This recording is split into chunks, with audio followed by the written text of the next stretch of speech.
Hello, welcome to your Christmas wreath making tutorial. So we have got a choice of 3 sizes of ring depending on which kit you've purchased.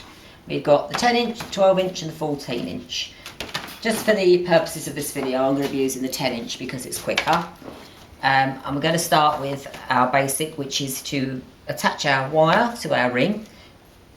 Make sure that your wire is secured nice and tight so that it's not going anywhere, so you can make a nice firm base. This next bit isn't something that everybody does. This is a personal thing I like to do. I like to go around the ring at least once, like this with my wire, just to form an extra base around the ring for the moss to sit on top of. You don't have to do that. You can literally put it straight onto the ring if you prefer. It's personal preference. This is just the way I like to work. So there we are, I've gone all the way around once and I've provided myself a little cage kind of round the ring just for the moss to sit on top of. The next stage is our moss. So you'll be given, if you bought a kit from me, you would have been given enough moss for whichever size ring you're going to make. So tease the moss apart a little bit. Take out any big lumps that you might find in there. There shouldn't be because it should have already been gone through, but you don't want anything twiggy in your base. Take out a little handful, nice and fluffed up, and then make yourself a decent sized sausage. You're going to add that to our ring and bind it in place.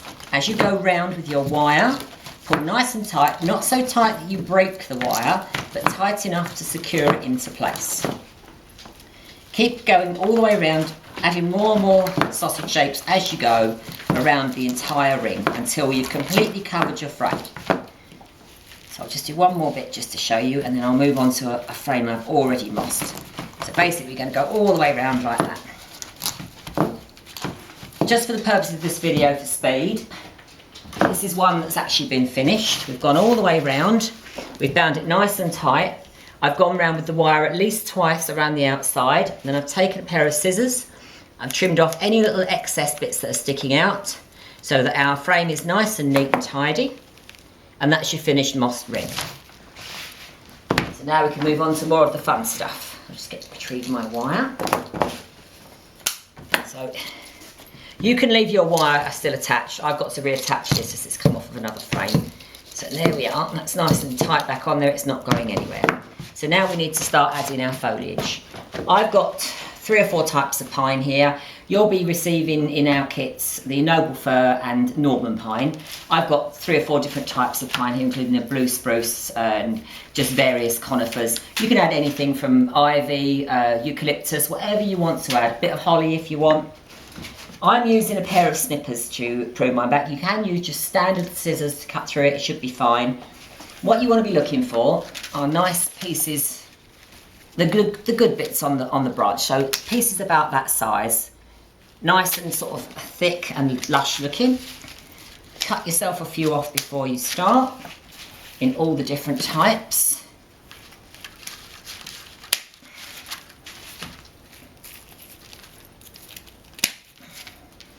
I've also got some Scots pine here, which I'm also going to add a little bit just because I think it gives it a nice texture. Again, you can use anything you want. This is a nice blue spruce here. As you can see, the colour underneath is completely different. I will use that upside down rather than needle side up so that it gives us a bit of colour variation. Once you cut yourself a few little bits, you need to start making little bundles ready to attach to your ring. So again, like I said, the blue spruce, I'm going to use that way around so that you can see the nice colour. So a nice little handful, sort of 2 to 3 pieces like that. Keep them tight, keep all your bottom ends nice and close together because that's going to be your binding point. That's the most important part. That is going to attach to your ring. Push that into the ring, hold it in with your thumb, pull your wire nice and tight and simply just go around 2 or 3 times, fixing it into place. So my first bundle, I normally start fairly central. Second bundle, again, it doesn't really matter what you put in and in what order, it's entirely up to you. If the ends aren't quite level, I will stop and have a little trim there so that I've got nice standard size pieces. I want all of your bundles about the same size. I'm going to lay this one slightly pointing inwards this time, over the binding point of the first bundle I put in place. And I'm going to go around like that. Push that in. Now I've got some bits under here I've already cut just for the purpose of this video to keep it quick.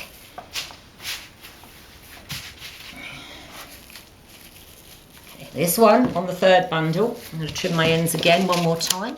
I'm going to go slightly more towards the outer edge of the ring this time, so I can keep covering. This will give us a nice thick layer.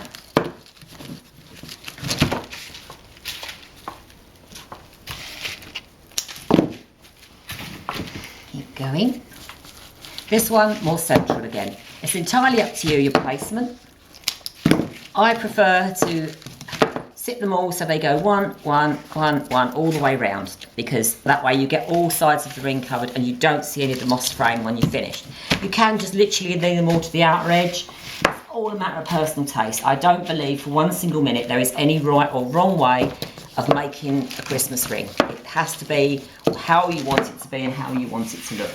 If you're making it for a customer, obviously that's different. It's, you know, it's how they want it to be. But this one will go on my front door, so I'm going to make this exactly how I want it.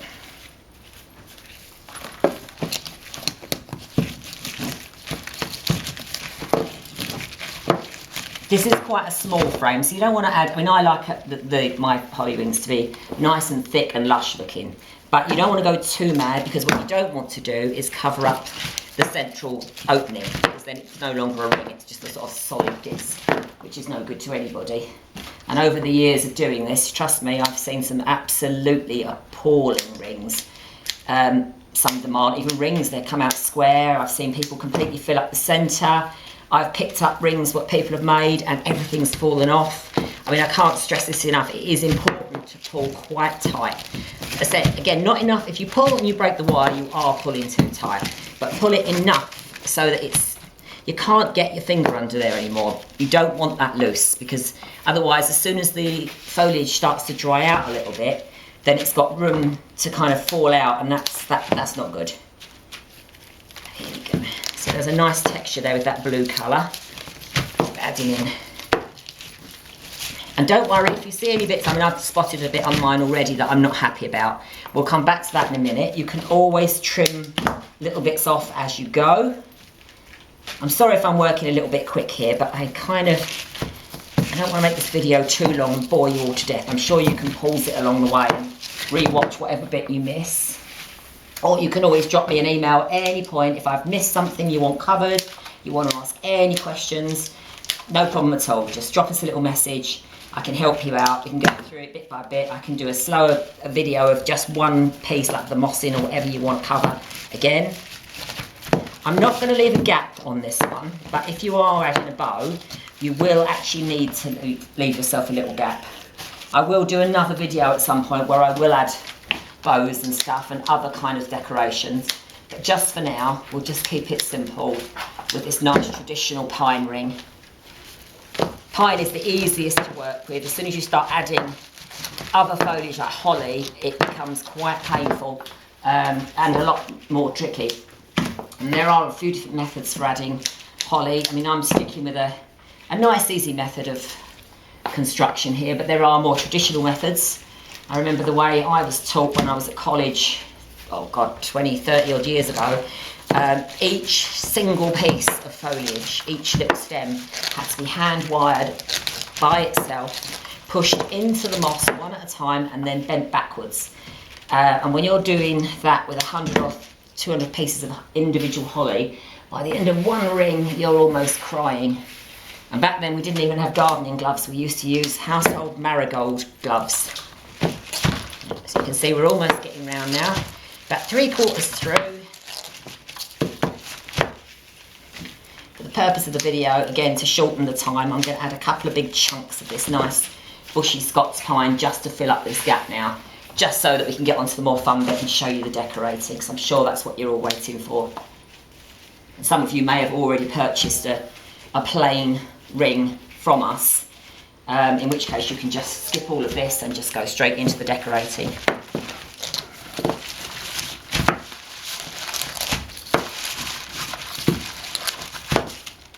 Nearly done. Trouble is trying to find enough things to say to pad this out while I'm doing the boring bits. I would offer to sing, but my singing is atrocious, so probably best not. And apparently I'm told my battery on the camera is going low. I'm hoping to get through this in time. We do have a little bit of time, so not to panic. Let's have a little go, see if we can get through. Okay, coming to the end now. We just need a couple more biggish bits.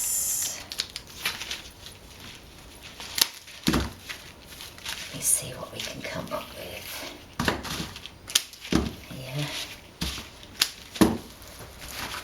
Right, so when you start getting towards the end, it does get a little more tricky to get these last few pieces in. You've got to be able to lift the first piece you put in and tuck bits underneath.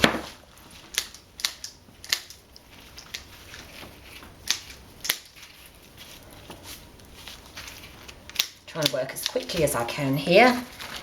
As I say, I've got a low battery on my camera, so we're going to go in there. I'm going to chuck that last piece in. Actually, that's one thing I remember from college we were never allowed to say was bung, stuff or chuck. Apparently those are not correct floristry terms and we used to get in trouble for that. Right, last piece. So really lift up your first piece, stick those in as far under as you can. This is the point where you would normally put a bow if you were going to. You're going to go right nice and tight now because this is finishing off. Go around several times because your bind point is very important. I like to bind a couple of the bits from my first bunch in just to really secure the whole thing together. There we go. And once we've finished, snip your wire and we're going to poke it through part of the wiring that we've already got on there to secure it in place, and voila, ring is complete. Now, just what you to do is to look at your ring now, give it a little pull around, make sure it's an ideal shape for you. If you see anything you don't like, simply snip it away with the scissors. From the back you can see all the wirings in there. That's your basic ring. That's quite hefty. Now we're going to do a little bit of decorating. I have wired a few things beforehand to try and make this quicker, so we're just going to run through as quickly as we can with a couple of the wiring techniques. These are dried limes. I've wired two already. Just take your thick stub wire, you're going to just push straight through the line wherever you can find a point, bend it in half. Now, little tip here, I use small pliers because this will hurt your fingers. Give it a good twist round like that. All done. Now, you can literally poke that into the ring anywhere you want to go. Push it right the way through, turn it over and look where the wire comes out, then the wire back on itself and poke it back into the ring. Don't want any sharp bits sticking out anywhere because remember this is going to hang on somebody's door. So again, poke them in, turn it over, poke back through. I'm just using 3 on this. You can use as many as you want. I mean, we do one particular ring which we use about 40 of these on. Looks spectacular and smells amazing. Orange slices are a little bit more tricky. These don't like being wired, but it is possible. Straight through the orange, gently fold it in half because this is the point where if it's going to snap, it will. I take my little pliers, give it a twist, and there you go. I heard a little snap there at the peel, but it hasn't broken the orange. So that's your orange slice wired. Again, same thing, straight through the ring, anywhere you want to go, pull it down, poke the wire back through at the back. Now, just for speed's sake, I'm not going to poke any more of those wires through the back. I'm just going to push them in just to show you kind of placement. I tend to go, so you can do this any way you want. It really is up to you. I like to space mine out equally, so I get a nice mixture of items that I'm using. You might like to cluster all your oranges in one place. You might like to put just 1 or 2 oranges. You might like to wire the oranges all together. Some people like to lay them one on top of each other, so you like kind of end up with oranges like this. Now these are the cinnamon sticks. I've left these bare for now. Oh, I'll just show you that's a wire one. Again, very similar to everything else. Straight round the stick, give it a twist. You can leave them bare like this, or for decorative purposes, I've got a bit of string here, which I think looks quite nice. Just wind that over your wire a few times like that. Simply either tighten a little knot. If you want to be really fancy, tie a bow. I haven't got time for that today, so I'm just tying it in a little knot and that's how you would do your cinnamon stick. You can also do the same thing with a little bit of floristry ribbon. Just strip it down thin, straight round the cinnamon stick, tie it in a little knot, and then you've got a little splash of colour. But again, it's personal preference, whatever you fancy doing. But for the purpose of this video and just for speed's sake, I'm just going to pop them in as they are, anywhere I want. So I'm just going to put them in like this.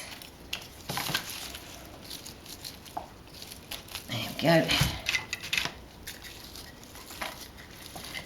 These are just for added colour. They smell absolutely gorgeous. Again, this won't be exactly how you'll want to set yours. You can do yours exactly how you want. The only thing I'm missing is a few cones, which I'm going to grab any second now. So that's our basics. Again, I think I might add another little orange slice down there. Let me just grab some cones. You can sit and look at that for a second. I'll keep talking so you know I'm here.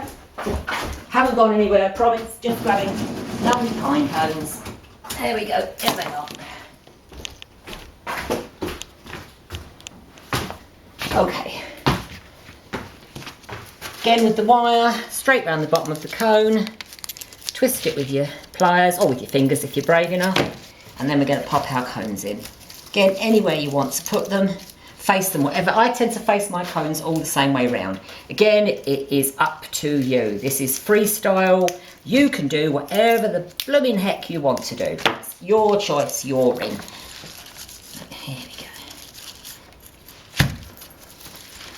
The more stuff you start to put in, the thicker the base becomes. It does become harder to push everything through. I apologise if this video does suddenly cut off. I am running low on battery. I will try and get as much into this as I can, but for now I will say to you, this is basically the finished ring. So you've got the general gist of how to put it together. There will be more videos to follow, so you will get other tutorials on how to add other items, how to wire things like baubles and, you know, sort of other items that aren't, maybe a little more tricky to work with. Things you can make yourself. I do tend to prefer these more natural rings because they are, you know, sort of a lot more ecologically friendly. They do biodegrade. They're safe for the birds. You can add berries and stuff to these. We do a nice wildlife ring where we take sort of, you know, holly berries and anything else we can find that the birds like to have a little peck at. Add those to it. You can even add bird treats to these if you want to. So that's our basic. This is our basic small ring. Personally, I'd probably pop a few more, if I had more time, I'd pop a few more orange slices into this. I like to see the orange, it brings the colour up nice, makes it look a little bit more Christmassy and it makes it smell absolutely lovely. But that will be your basic ring. Now the only thing that's left is to add a little handle, just so that you can hang it up. Again, you can use anything you like. I tend to use a bit of plaited string, but again for speed, just to show you so you can get this in quick. Just get it on the back here. Tuck it through under your wire frame, bring it up through here and do knot it to there and a little knot there. And there you have your little handle already in place. So you can now hang it up on your door, all ready to go. There we go, easy as pie. So all that's left for me to say is Merry Christmas everybody and enjoy making your festive ring.